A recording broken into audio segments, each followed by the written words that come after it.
పక్షాన వారికి అధికారిక లాంఛనాలతో కార్యక్రమాలను నిర్వహించడమే కాదు, వారి కుటుంబానికి కామ్రేడ్ సోదరులకు ప్రభుత్వ పక్షాన అన్ని రకాల సహాయ సహకారాలు అందించాలి అని నిర్ణయించుకున్నాం.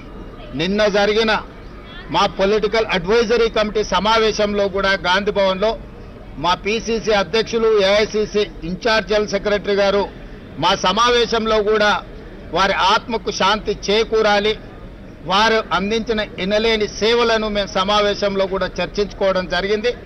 సమావేశంలో కాంగ్రెస్ పార్టీ సంపూర్ణంగా ఈరోజు తీర్మానం చేయడమే కాదు, మల్లికార్జున్ ఖర్గే గారు కూడా వారి సానుభూతిని ఆ కుటుంబాలకు అండగా నిలబడతామని సందేశాన్ని చెప్పండి అని చెప్పి నాకు సూచన చేసిండ్రు. ఈరోజు ఏఐసిసి పక్షాన, తెలంగాణ కాంగ్రెస్ పార్టీ పక్షాన, తెలంగాణ ప్రభుత్వం తరఫున కూడా వారికి ఘనమైన నివాళులు అర్పిస్తూ వారి కుటుంబానికి అండగా ఉంటాం. వారి ఆత్మకు శాంతి చేకూరాలని, వారి కుటుంబం మనోధైర్యం కోల్పోకుండా ఉండాలి అని కోరుకుంటూ మీ అందరి దగ్గర సెలవు తీసుకుంటున్నా. జోహార్ కామ్రేడ్ సుధాకర్ రెడ్డి గారు. సురవరం సుధాకర్ రెడ్డి గారి జ్ఞాపకార్థం ఏదైనా ఒక మంచి నిర్ణయం తీసుకుంటాం, మంత్రివర్గంలో చర్చిస్తాం. అది ఎక్కడ, ఏ విధంగా, ఏ రకమైన కార్యాచరణ చేపట్టాలి మేము మంత్రివర్గంలో తప్పకుండా చర్చించి, ఎందుకంటే తెలంగాణలో ఉన్న కొద్దిమంది విలువలతో కూడుకున్న రాజకీయాలను జీవితకాలం ఆచరించిన వ్యక్తుల పట్ల ఈ ప్రభుత్వానికి సానుభూతి ఉన్నది, ఈ ప్రభుత్వానికి గౌరవం ఉన్నది. అందుకే కొండా లక్ష్మణ్ బాపూజీ గారు IITH అంటే ఇండియన్ ఇన్స్టిట్యూట్ ఆఫ్ హ్యాండ్లూమ్ టెక్నాలజీకి పెట్టుకోవడం జరిగింది.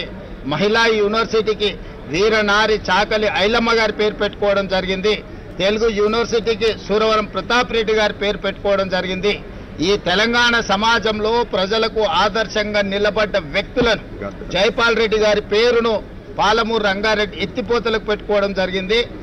ప్రజా యుద్ధ నౌక గద్దర్ గారి పేరును చిరస్థాయిగా ఉండిపోయే విధంగా చర్యలు తీసుకోవడం జరిగింది.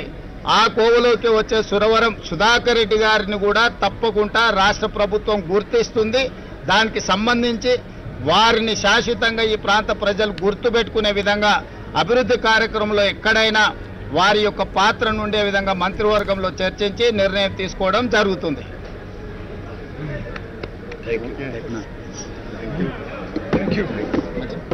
మంచిది.